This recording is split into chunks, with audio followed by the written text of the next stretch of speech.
최근에 SBS 스페셜에서 학전 그리고 뒤끝 김민기라는 그런 제목으로 다큐멘터리를 방영한 적이 있습니다.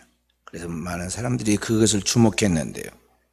우리나라 군사 독재 시대 때 아침 미스라는 노래를 만들어서 많은 젊은이들에게 그 어떤 저항하는 정신들을 반영하고 정서를 길러주었던 유명한 사람들이 잘 알려지지 않았으나 젊은이들 세계는 아주 유명한 사람, 이 김민기의 이야기였습니다. 이 김민기는 1991년 서울 종로에 있는 종로 동숭로에 있는 이 대학가에서 소극장인 학전을 만듭니다. 저도 우리 한국 기독교의 심장이라고 부를 수 있는 종로 5가 한국 기독교 100주년 기념관, 우리 청해 또 기념관이 있는 바로 그곳에 갔다가 회의 갔다가 하룻밤씩 잘 때가 있는데, 자면은 저녁에 여기 대학로에 밥 먹으러도 가고 또 거기 가면은 구경할 것이 많이 있습니다.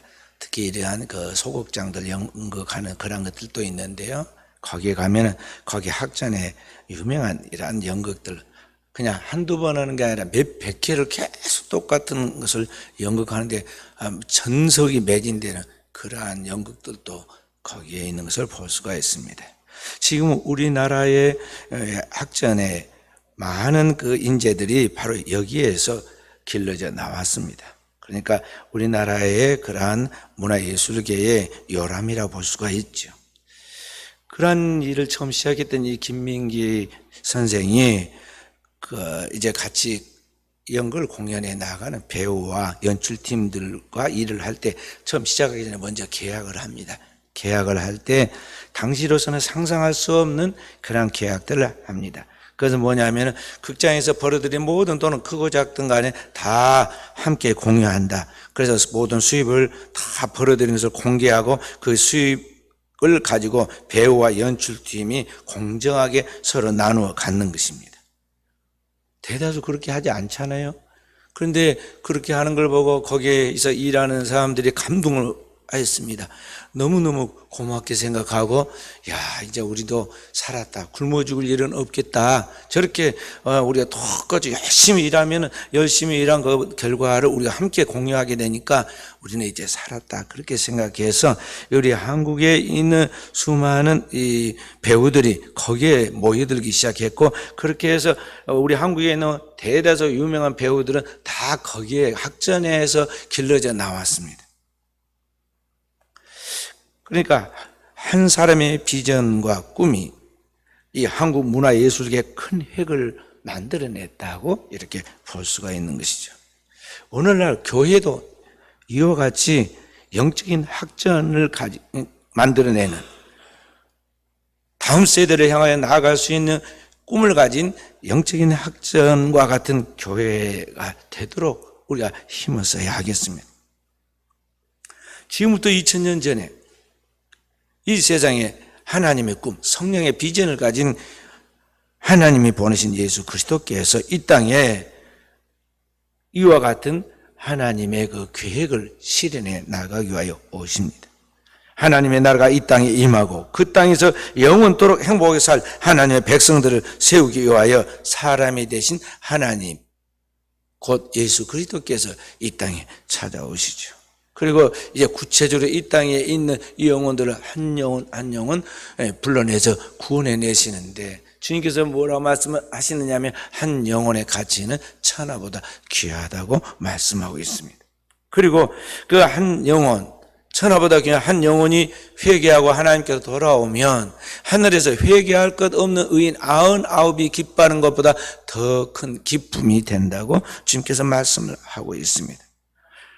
그렇게 말씀하신 주님께서 그 꿈을 이루기 위하여, 하나님의 꿈을 이루기 위하여 하나님이 인간이 되시고 인간이 되신 예수 그리스도께서 이 땅에서 구체적인 하나님의 꿈을 실현하기 위하여 시작하신 그 첫 번째 일이 뭐냐면 세례입니다. 오늘 우리가 보고 있는 이 본문의 말씀, 우리가 함께 읽었던 이 말씀은 예수님의 세례에 대한 이야기죠. 주님이 이 땅에 하나님이 인간을 되시고 인간의 모든 죄와 허물을 담당하기 위하여 그 주님이 인간이 됐다는 하나의 그런 의식이 뭐냐 하면은 세례예요. 그래서 이제 세례 요한에게 예수님이 세례를 받으시죠. 본래는 하나님 앞에 나와서 세례 요한이 세례를 받아야 하는데 세례 요한 앞에 하나님이신 예수님이 와서 세례를 받으십니다. 그러니까 세례 요한이 당황해서 내가 당신에게 나가야 하는데 당신이 어떻게 나에게 나옵니까? 그래서 주님께서 이렇게 해야 하나님 의가 이루어진다고 말씀하죠. 그리고 세례 요한에게 나아가서 세례를 받음으로 그가 진실로 참 하나님이면서 참 인간이 되어서 우리의 죄를 담당하게 되죠. 그리고 성경은 그 다음 이야기가 나오는데 예수께서 세례를 받으시고 물 위에서 올라올 때 세 가지 현상이 나타났다고 이야기하고 있죠. 첫째는 무엇이었습니까? 하늘이 갈라졌다. 두 번째는 무엇이었습니까? 성령이 비둘기처럼 그 위에 강림하여 임하였다. 세 번째는 무엇이었습니까? 갈라진 그 하늘에서 하나님 아버지께서 친히 말씀하시기를 이는 내 사랑하는 아들이요 내 기뻐하는 자라는 하나님의 음성이 들렸다고 이야기하고 있어요. 19절 20절 말씀 다시 한번 읽어봅니다. 예수께서 세례를 받으시고 그 물에서 올라오시세 하늘이 열리고 하나님의 성령이 비둘기같이 내려 자기가 임하심을 보시더니 하늘로부터 소리가 있어 말씀하시되 이는 내 사랑 아들이요 내 기뻐하는 자라 하시니라. 아멘. 첫째는 하늘이 열렸다 그랬어요. 인류 구원을 위하여 오신 성자 예수님이 이 땅에 인간의 몸을 입고 세례 받으실 때 하늘이 열렸다 그랬어요. 구약과 신약의 역사 속에 중간에 빠진 것이 있는데 그것을 역사는 뭐라면 중간기라고 그래요. 기록이 성경에는 없잖아요. 구약 성경과 신약 성경 그 중간기가 400년 동안 선지자도 없고 하나님의 말씀도 들리지 않고 캄캄한 때가 있었어요. 바로 그 닫혔던 하늘의 문이 주님이 오셔서 세례 받으실 때 하늘이 열리고 그 다음에 성령이 그 위에 비둘기 형체로 그에 임하였다고 그랬습니다. 죄로 말미암아 하나님의 영이 인간을 떠나갑니다. 창세기 6장 3절에 보면 우리 죄로 말미암아 하나님의 신이 인간을 떠나갔다고 그랬습니다. 그 떠나갔던 그 하나님의 영이 비둘기처럼 다시 예수 그리스도 위에 임하심으로 예수 그리스도를 통해 이 땅의 수만의 영혼들이 새로운 피조물이 되어 하나님 앞에 나아갈 것을 지금 예시하고 있는 것입니다. 세 번째는 하늘에서 소리가 들립니다. 성부 하나님께서 오늘 친히 하늘로부터 예수 그리스도께서 바로 하나님의 친아들이심을 하나님의 사랑하는 아들이고 하나님이 기뻐하는 그런 아들이심을 증거하시죠. 시편 2편 7절에 미리 하나 성경은 이렇게 예언해 두고 있습니다. 내가 여호와의 명령을 전하노라. 여호와께서 내게 이르시되 너는 내 아들이라 오늘 내가 너를 낳았도다. 하나님께서 미리 구약의 다윗을 통해서 우리에게 하나님의 말씀을 전해하고 있습니다. 하나님께서 장차 이 땅에 하나님의 아들을 보내실 것을 하나님이 낳으신 그 하나님의 아들을 보내실 것을 말씀하신데 바로 그 예수 그리스도가 이 땅에 오셔서 세례 받으실 때 하늘에서 친히 하나님께서 이는 내 사랑하는 아들이고 내 기뻐하는 자라고 말씀하신 것이죠. 그래서 예수님, 하나님의 아들이신 예수님을 뭐라고 그러냐면 성자라고 그럽니다. 성자, 하나님. 성자 하나님께서 인간 구원을 위하여 이 땅에 오실 때 그때 성령 하나님께서 비둘기처럼 그에 강림하시고 열린 하늘에서 성부 하나님께서 하나님 아버지를 성부 하나님이라고 그러죠. 성부 하나님께서 거기에 친히 말씀하십니다. 그렇게 해서 인간 구원을 위하여 이 땅에 오신 예수 그리스도의 그 세례부터 시작해서 하나님의 구속 사역이 삼일체 하나님으로 말미암아 이루어진다는 것을 성경이 우리에게 오늘 계시해 주고 있어요. 지난 주일까지 성령 강림주일을 마쳤잖아요. 그러니까 고난주간, 정려주일 또 고난주간이라 부르는 그 예수님의 십자가의 죽음 그리고 부활주일 예수 그리스도께서 죽음에서 부활하신 부활을 통해서 성자 하나님이 이 땅에 오셨죠. 그리고 부활 승천하신 그리스도가 하늘에 올라서 가셔서 하나님 보좌 우편에 앉으십니다. 그리고 주님께서 부활하신 후 제50일 된 때 성령을 부어주셨는데 마가의 다락방에 성령이 강림하시죠. 그래서 성부 하나님, 성자 하나님, 성령 하나님 다 이 땅에 오셨으므로 그 다음 주간이요, 이번 주간을 삼일체 주일로 불러요. 그런데 오늘 제가 삼일체 주일을 맞아 우리 성도들에게 말씀드리고 싶은 것이 핵심이 뭐냐면 바로 하나님께서 인류 구원의 역사를 이루실 때 삼일째 하나님이 함께 동시적으로 우리의 구원을 위하여 일하신다는 것입니다. 어떻게 하나님께서 인간 구원에 있어서 이와 같이 삼일째 하나님이 함께 일하시는가? 첫째는 성부 하나님께서 오늘 인간의 구원에 대하여 이 땅의 구원을 계획하시고 그것을 하나하나 주님께서 풀어가시죠. 천지 만물로 하나님께서 태초에 하나님이 천지를 창조하시죠. 창세기 1장 1절부터 말씀 보면 이렇게 말씀합니다. 땅이 태초에 하나님이 천지를 창조하시니라. 땅이 혼돈하고 공허하며 흑암이 깊음 위에 있고 하나님의 신은 수면에 운행하시니라. 하나님이 가라사대 빛이 있으라 하시매 그렇게 나가요. 그러니까 하나님께서 천지 만물을 창조하시죠. 그런데 창세기 3장에 가면 인간이 그 욕망을 따라서 선악과를 따먹고 범죄하죠. 하나님은 인간에게 이 모든 만물을 창조하시고 다스리고 정복하고 그 모든 것을 통해 하나님의 영광을 드리라고 말씀했지만 인간은 그 욕망이 아주 지나쳐가기 시작하죠. 그래서 인간이 타락하는데 타락한 이야기가 창세기 3장에 나옵니다. 오늘날 어둠의 권세를 가지고 있던 이 공중의 권세 잡은 원수 마귀가 뱀의 형상으로 찾아와서 하와에게 이렇게 말합니다. 동산 나무의 모든 실과를 하나님 먹지 말라고 하시더냐. 아니 하나님 다 먹을 수 있다고 이야기하셨다. 그러나 한 가지 동산 중앙에 있는 나무는 먹지도 말고 만지지도 말라. 죽을까 하노라. 그렇게 말씀하셨다고 불분명한 대답을 합니다. 그러니까 사탄이 즉각 그 분명치 못한 신앙을 공격하죠. 뭐라고 말씀합니까? 절대 죽지 아니하리라. 내가 그 선악과를 먹는 날에는 내 눈이 밝아져 내가 하나님같이 되어. 그 말에 욕망이 생겼습니다. 하나님같이 된다. 그래서 하나님의 말씀이 아닌 그 뱀의 말을 듣고 하와가 선악과를 바라본 즉 보암직하고 먹음직하고 지혜롭게 할 만큼 탐스럽게 보였어요. 인간이 어떤 마음의 욕망을 가지고 바라보면은 환상이 생깁니다. 잘못된 그런 환상이 생겨요. 똑같은 것이었는데 의미를 두니까 거기 그 선악과가 이전에는 만지지도 말고 보지도 말고 먹으면 죽는다고 생각해서 전혀 관심이 없었는데 그것을 먹는 날에는 눈이 밝아져 선악을 알게 되고 하나님처럼 된다는 말에 다시 바라보니까 선악과가 보암직하고 먹음직하고 지혜롭게 할 만큼 탐스럽게 보였어요. 그래서 결국 사람은 욕망이 있으면 행동하게 되었고 있어요. 선악과를 따먹고 그 남편에 주었어요. 그래서 인간의 타락의 시작입니다. 그렇게 타락한 인간은 이제 하나님께서 말씀하신 내가 선악과를 먹는 날은 정령 죽으리라 그랬어요. 하나님과 인간 사이 경계, 하나님의 말씀을 지켜야 하는데 그걸 지키지 아니함으로 말하면 결국에는 인간은 타락하게 되었고 하나님의 생명이 거기서 끊기니까 결국에는 인간은 유한한 존재가 되고 말아요. 본래는 하나님처럼 영생할 수 있는 그런 불멸의 존재, 신적 존재였는데 그래서 하나님의 형상과 모양이라고 그랬거든요. 그런데 그러한 인간이 타락하니까 그때부터 인간은 뭐가 되느냐? 뭐가 돼요? 죽게 되어 있는 유한한 존재인 그런 피조물이 되었다는 것이죠.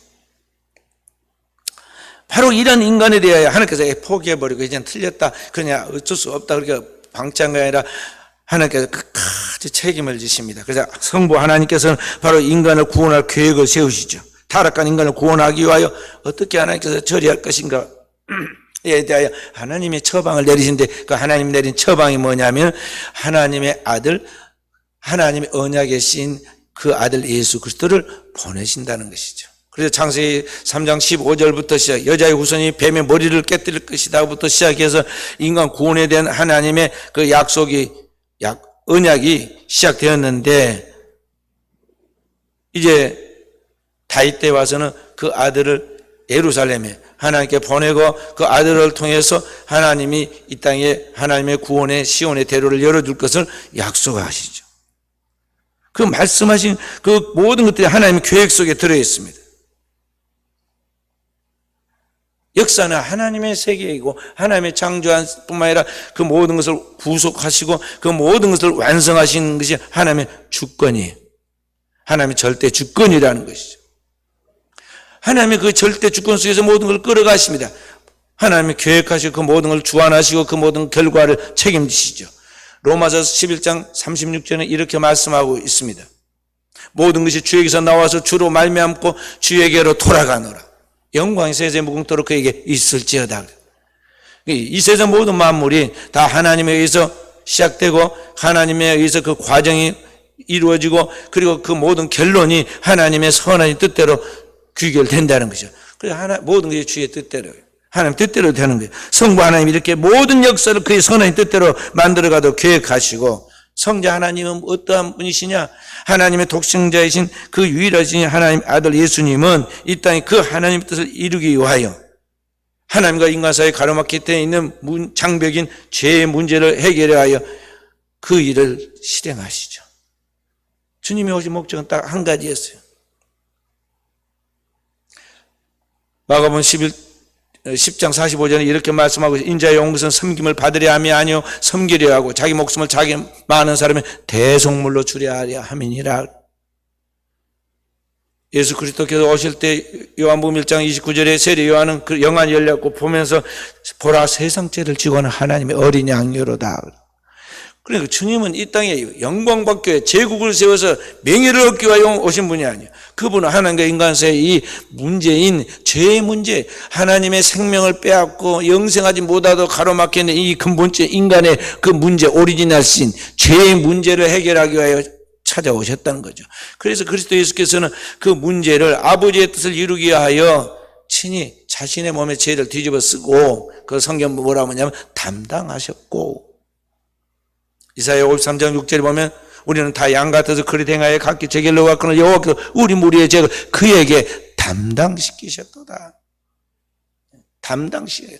그에게 다 떠넘겼다는 거예요. 그래서 예수께서는 그 모든 걸 다 뒤집어 쓰고, 5절에 이사야 53장 5절에는 그가 찔리면 우리의 허물을 인하며 그가 상하면 우리의 죄악을 인함이라. 그가 징계를 받으면 우리의 평화를 누리고 그가 채찍에 맞으러 우리가 나음을 입었도다. 그 그리스도의 십자가의 고난 받으심, 채찍 당하심, 그리고 창에 찔리심, 그리고 그가 온갖 고난을 받은 게 다 뭐냐? 자기의 죄가 아니라 우리의 죄를 담당하신 대속적인 희생이 했다는 거죠. 그래서 그가 십자가에 흘린 그 피로 말미암아 영원한 속죄를 이루어서 우리로 하여금 그 영원한 하나님 나라에 들어갈 수 있도록 모든 길과 진리와 생명이 되어 주셨는데, 바로 그 역할을 감당하기 위해 오신 분이 누구냐? 예수 그리스도다 하는 거죠. 그러니까 성자 예수님은 그 아버지의 뜻을 이 땅에 구체적으로 실현하신 분이시다. 그럼 성령 하나님은 어떤 분이시냐? 그 아버지의 뜻을 예수 그리스도께서 이루시도록 그에게 능력을 부어주어서 하나님 말씀을 생각나게 하고 그 말씀을 선포하게 하고 그 뜻대로 이루어지도록 역사하시고 도우시는 역할을 하신 분이 성령이시다. 누가복음 4장 18절에 19절에 말씀에 이렇게 말씀하고 있습니다. 누가복음 4장 18절 19절 말씀. 주의 성령이 내게 임하셨으니 이는 가난한 자에게 복음을 전하게 하시려고 내게 기름을 부으시고 나를 보내사 포로된 자에게 자유를, 눈먼 자에게 다시 보게 함을 전파하며 눌린 자를 자유롭게 하고 주의 은혜의 해를 전파하게 하려 하심이라 그랬어요. 그러니까 주님께서 병든 자, 눌린 자, 포로된 자, 가난한 자들에게 하나님의 생명의 복음을 전하고 그를 치유하고 그에게 하나님의 나라의 희망을, 그리고 그 뜻을 이루어가도록 모두 만들어내신 것이 뭐냐면 성령, 그에게 임하신 성령이 그렇게 하셨다는 거죠. 그래서 주님께서 오늘에서는 우리에게도 말씀하신 게 뭐냐면 너희도 그 성령으로 충만함을 받아라. 오직 성령이 너희에게 임하시면 너희가 권능을 받고 너희도 똑같이 나와 똑같이 예루살렘에서 온 유대와 사마리아와 땅끝까지 하나님의 나라를 전하는 증인이 될 것이라고 말씀한 것입니다. 그래서 오늘 우리 사랑하는 성도들이 알아야 할 것이 뭐냐면 그리스도 예수에게만 하나님이 이와 같이 삼일체로 하나님께서 역사하시고 하나님의 구원을 완성하시느냐? 아니다는 것이죠. 오늘을 살아가는 우리에게도 하나님이 그 구원을 완성하실 때 삼일체 하나님이 삼위일체적으로 우리의 구원을 완성해 가신다는 거예요. 그것을 우리가 명심해야 해요. 우리는 어떤 어려움에 봉착하면요, 왜 하나님이 나만 미워하실까? 꼭 내 곁에서 나를 자꾸 안 되게 하는 것 같지. 우리는 때때로 원망이 터져 나오려고 의심이 나오고 불평이 나오잖아요. 꼭 나는 왜 만난 사람마다 재수없는 사람만 만나고 사기꾼만 만나고, 이상하게 나의 가는 길에는 안 되는 사람은 말이죠, 뒤를 넘어져도 코가 깨진다더니 그냥 어쩌다가 바빠서 조금 차를 급하게 몰긴 했지만은 그런다고 해서 이렇게 바쁜 시간에 접촉사고도 나고 말이죠. 왜 그럴까? 그렇게 우리가 생각하지만은요, 그게 아니에요. 성경 우리가 뭐라 말씀하시고 있냐? 너에 대한 하나님의 계획이 뭔지 아느냐? 재앙이 아니라 평안이고 미래의 희망을 주려는 것이다 그랬어요. 에레미야 29장 11절 말씀 함께 읽어봅니다. 여호와의 말씀이니라. 너희를 향한 나의 생각을 내가 아나니 평안이요 재앙이 아니라 너희에게 미래와 희망을 주려는 것이니라. 그래서 여러분과 저에 대한 하나님의 설계를 알아야 돼요. 성부 하나님의 설계는 뭐냐면, 여러분과 저에 대한 하나님의 형상과 모양으로서 하나님의 이상을 실현하도록 우리에게 설계하셨던 걸 알아야 돼요. 그 당장 눈앞에 보이는 재앙과 또는 어려운 문제들, 이러한 것들은 다 어떤 것인가를, 그 의미를 알아야 돼요. 고난의 의미를 모르고 인생의 쓴맛에 대해서 그 의미를 알지 못하면요, 하나님의 깊은 축복에 대하여 깨닫지 못하고 그 축복을 놓칠 가능성이 많아요. 우리가 잘 아는 러시아의 대문호였던 톨스토이는 뭐라고 말씀했느냐면, 사랑과 굶주림과 전쟁을 경험해 보지 않는 사람은 인생을 말할 자격이 없다 그랬어요. 그래서 그 톨스토이는 그 당대 이 러시아가 큰 전쟁을 치렀거든요. 그래서 전쟁과 평화라는 그런 소설도 쓰고 그런 거예요. 그런데 이런 것들을 겪어보면서 인생의 깊은 쓴맛을 통해서 인생의 깊은 그 의미들을 발견하고 철이 들고 성숙화했거든요. 그래서 그런 이야기를 한 것입니다. 우리 구약성경 욥기서를 읽어봅니다. 구약성경 욥기서는 한 사람의 이야기를 길게 1장부터 42장까지 기록했는데 보면 대다수가 엄청난 고난 속에서 죽어가고 있는 욥의 이야기예요. 욥은 잘못 산 사람이 아니라, 성경에 뭐라고 하냐면 온전한 사람이라, 그처럼 하나님을 경외하며 악에서 떠난 자가 없다고 그랬어요. 하나님을 경외하고 악에서 떠난 자가 없다. 그런데 이상하게 욥이 고난을 받습니다. 안 되려니까 말이죠, 도적대가 달라들어가지고 집에 있는 모든 짐승들을 다 가져가고 종들은 죽이고, 또 안 되려니까 뭐죠, 하늘에서 불이 떨어지고 태풍이 막 불고 그래가지고는 거기에 양떼와 들판에 있는 소떼가 다 불살라져 버리고 사람도 죽고, 태풍에 집이 무너졌는데 해피면 그날 그 집에 이 자녀들이 전부 다 생일잔치를 하고 있었는데 그냥 집이 무너져서 하늘나라에 압사해서 죽었어요. 너무나 큰 재난을 한 번에 겪었어요. 그리고 본인은 또 어떻게 됐느냐? 엄청난 스트레스로 머리 정수리부터 발끝까지 부스름이 나가지고 종기가 나가지고 이 기왓장 깨진 걸 아무리 긁어도 시원치 않아요. 그리고 너무너무 스트레스를 받고 고통을 받으니까 온몸이 뼛속까지 말라가지고 피부가 숯검정처럼 되었어요. 잘 나갈 때는 친구가 그렇게 많더니 그가 어려워지니까요, 친구가 안 와. 그러다 어쩌다가 친한 친구 3사람이 오기는 왔는데 이 3친구 와서 한 일주일 버티고 있더니 일주일부터는 이제 막 비난을 하기 시작합니다. 죄 없는 사람이 망한 거 보았느냐? 하나님이 정의로운 사람을 매를 떼는 걸 보았느냐? 네가 이렇게 재난과 고통을 받은 걸 보니 네가 분명히 뭔가 숨은 죄가 있을 것이다. 회개해라. 바로 살아. 하면서 막 계속 그를 힐난했어요.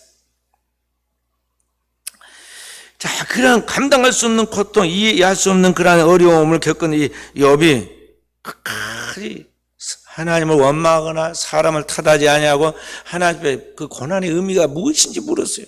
하나님, 도대체 그의 뜻이 무엇입니까? 이 고난의 의미가 무엇입니까? 내가 이렇게 고통을 받고 있는데 그 목적이 무엇입니까? 제발 나에게 알려주십시오. 나에게 답을 주십시오. 인생의 답을 주십시오. 그래서 의미를 알고 달려가게 해주십시오. 만약 하나님이 내 눈에 보여가지고 내 앞에 있다면 좀 재판해봤으면 좋겠습니다. 계속 하나님 앞에 묻고 기도를 합니다. 그래서 결국에 하나님이 그 기도를 들어서 답을 주죠. 그리고 나중에 그가 확실하게 변화되고 거듭나서 성화가 이루어집니다. 그전에도 잘 믿었지만 완전히 이제 새 사람이 돼요. 물과 성령으로 거듭납니다. 그래서 자신이 변화된 상태를 뭐라고 표현하냐면, 이제는 하나님께 대하여 내가 귀로만 들었는데 지금은 내가 두 눈을 부릅뜨고 앞에서 보듯이 하나님을 확실하게 보고 있습니다. 그래서 이전에 내가 알지도 못해가지고 무지한 채 뭘 안 것 같이 그렇게 말한 거 부끄러워서 입을 가리고 회개합니다. 그리고 딱 하나님을 겸손한 자세로 딱 경외하니까 하나님은 그에게 갑절의 영감과 은혜와 축복을 대를 이어주죠. 그 이야기가 욥기서의 이야기인데, 그런 것을 통해서 하나님은 우리에게 왜 인생을 살아가면서 내가 고난을 주는가, 내 삶에 그 하나님이 우리를 향하여 재앙이 아니라 축복이고 장래의 소망을 주는 것이라고 그랬는데 왜 인생이 이렇게 힘든가에 대하여 지금 하나님이 우리를 만들어 가시는 하나님의 과정이라는 걸 알아야 돼요. 하나님의 형상과 모양으로 만들어 가는, 하나님의 신성한 존재로 신의 성품을 가지고 있는 그런 신령한 존재로 우리를 만들어가기 위해서 하나님이 우리를 마치 흙도가니에 넣고 우리를 질그릇이나 흙도가니에 넣고 깨뜨리고 녹이듯이 우리를 하나님이 이 인생의 거친 들여다가 내 던져서 우리를 만들어 가신다는 거예요. 욥기 13장 6절, 10절에 보면 욥은 이렇게 말합니다. 함께, 그러나 내가 가는 길을 그가 아시나니 그가 나를 단련하신 후에는 내가 순금같이 되어 나오리라. 나의 가는 길을 나는 잘 모르겠지만 하나님이 하신다는 거죠. 그가 나를 다 이리저리 훈련을 시키지만 단련된 최종 목적이 뭐냐? 오늘 우리를 하나님 앞에서 최종적으로 순금, 정금처럼 되어 나오도록 만들기 위해서 하나님이 오늘의 나의 고난을 주신다는 것이죠. 그래서 성경 야고보서 5장 10절 11절에는 바로 그 욥을 보고 배우라고 그랬고, 욥의 고난과 그 인내와 축복을 너희가 아니까 그와 같은 것을 본을 삼고 따라가라고 그런 것입니다. 그래서 여기 하나님, 성부 하나님은 그러한 계획을 가지고 우리를 만들어 가시죠. 그리고 그러한 계획을 구체적으로 완성해 가야 하는데, 여러분과 저는 이런 죽고 사는 문제를 해결할 능력이 없어요. 그만한 지각도 없고 그런 능력도 없어. 그래서 그런 문제를 우리를 대신해서 해결해 주게 해요. 이 땅에 인간의 몸을 입고 오신 분이 누구냐? 누구예요? 하나님이 보낸 예수 그리스도예요. 예수 그리스도께서 왜 이 땅에 오셨고 내가 왜 예수 그리스도를 미리 한 줄 알아야 돼요.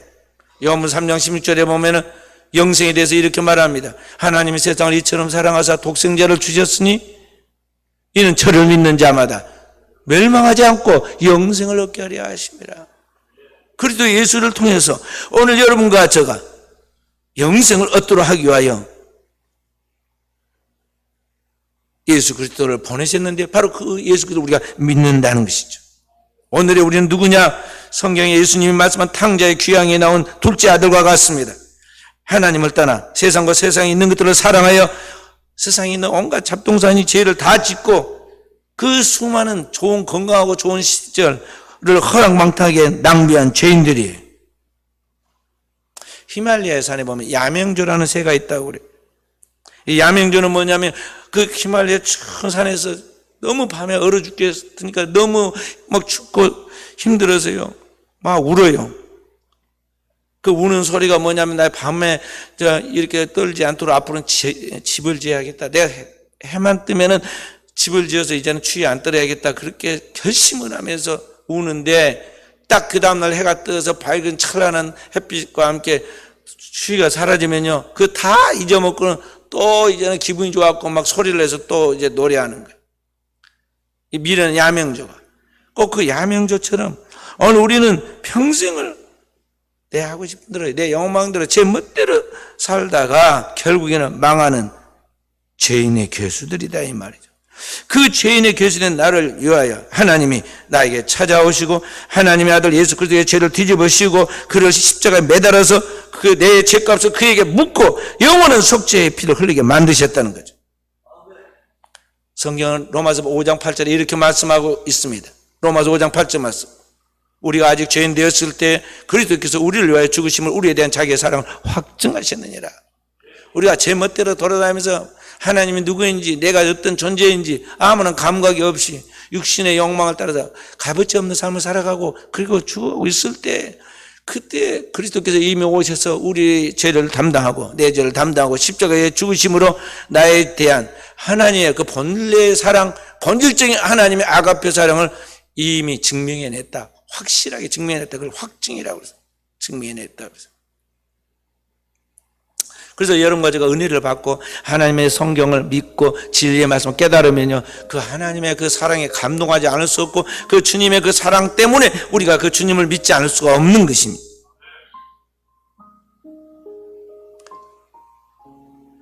그것을 이루기 위해 주님이 이 땅에 찾아오셨고 우리의 죄를 뒤집으시고 모진 수모를 다 당하고 모욕을 당하고 채찍에 맞고 뺨을 맞고 가시멜리관을 쓰고 십자가에서 매달려서 물과 피와 땀을 다 쏟아내시고 아버지 앞에 기도하잖아요. 아버지, 저들의 죄를 사하여 주십시오. 저들은 자기 하는 게 무엇인지를 모릅니다. 다 피를 쏟고 주님께서 마지막 하신 말씀이 뭐예요? 테텔레스 다 이루었다. 죄의 값을 다 치렀다. 그 말. 그리고 고개를 숙이고 숨이 떠나가고 그 영혼이 하나님 앞에 가죠. 그렇게 해서 여러분과 제가 영원한 속죄를 얻어서 하나님의 자녀가 되고 믿을 때 하나님의 자녀로서의 권세를 누리게 된 거예요. 그 축복을 받는 것을 잊어버리면 안 된다는 거죠. 지금으로부터 105년 전에 저희 가정에 한 믿는 사람 권사 한 분이 찾아와서 저희 할아버지, 아버지가 복음을 듣게 됩니다.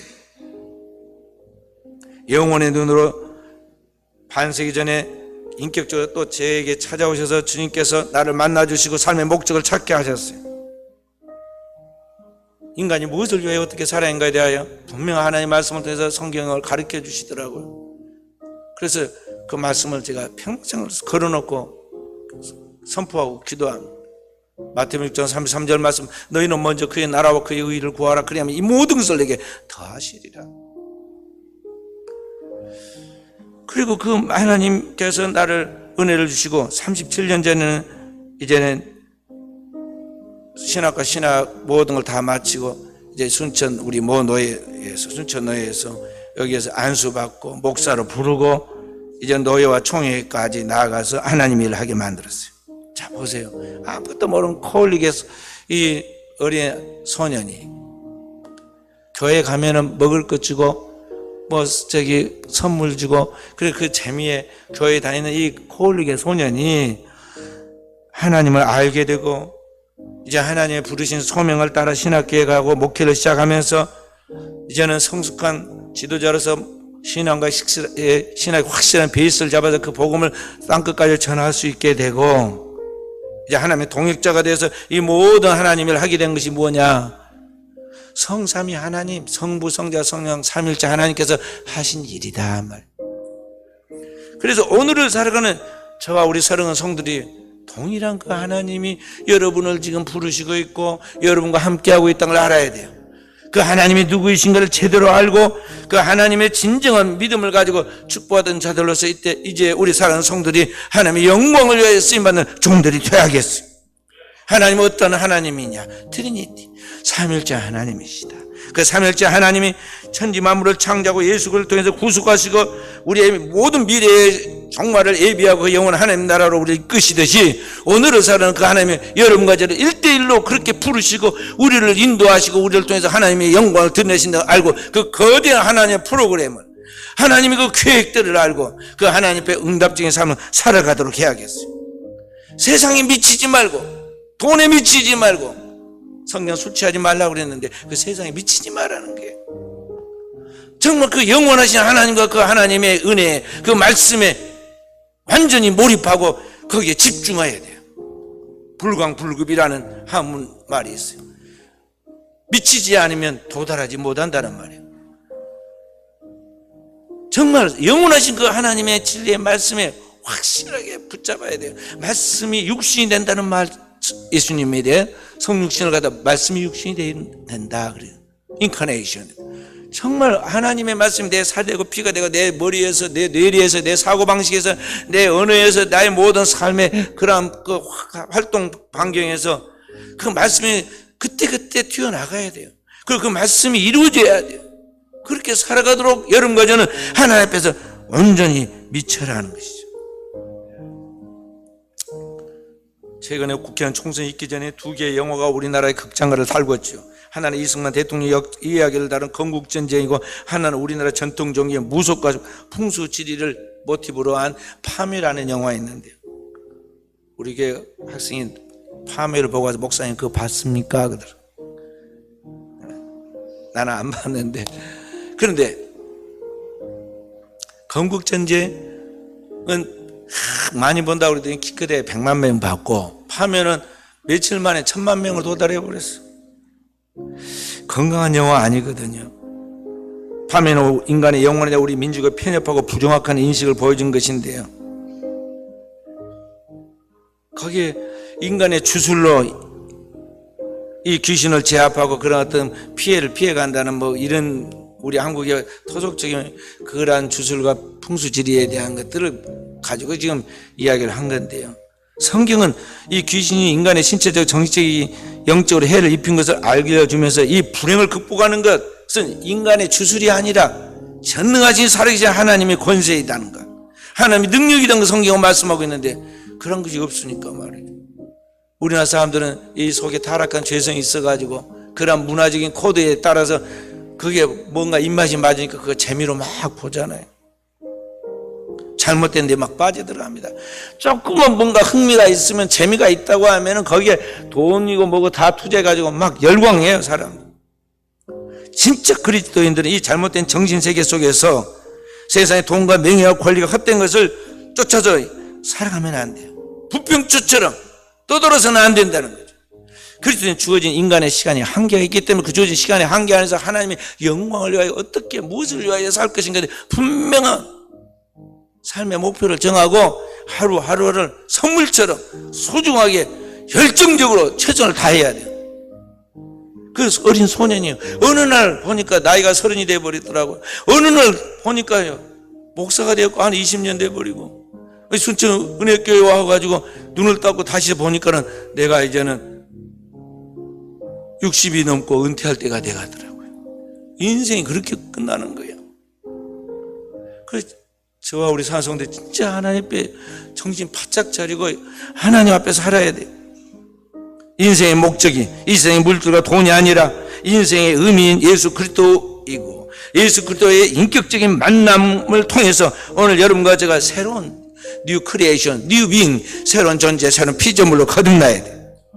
그래서 이 땅에 있는 것을 바라보는 이 벌레처럼 그렇게 살아간 것이 아니라 영원한 세계의 하나님의 눈으로, 하나님의 관점에서 하나님의 세계를 바라보고 모든 것을 하나님의 뜻대로 풀어갈 수 있는 그런 존재로 하나님의 나라와 의를 구하고 그의 공의와 화평을 이 땅에 이루어가는 자로 살아갈 수 있도록 되어야 한다는 거죠. 그것이 진정한 축복받는 그리스도인의 삶이에요. 저와 우리 사랑하는 성도들, 오늘 또 이런 축복의 주인공이라는 걸 알고 이 축복의 사람으로 승리할 수 있기를 주님의 이름으로 축원드립니다.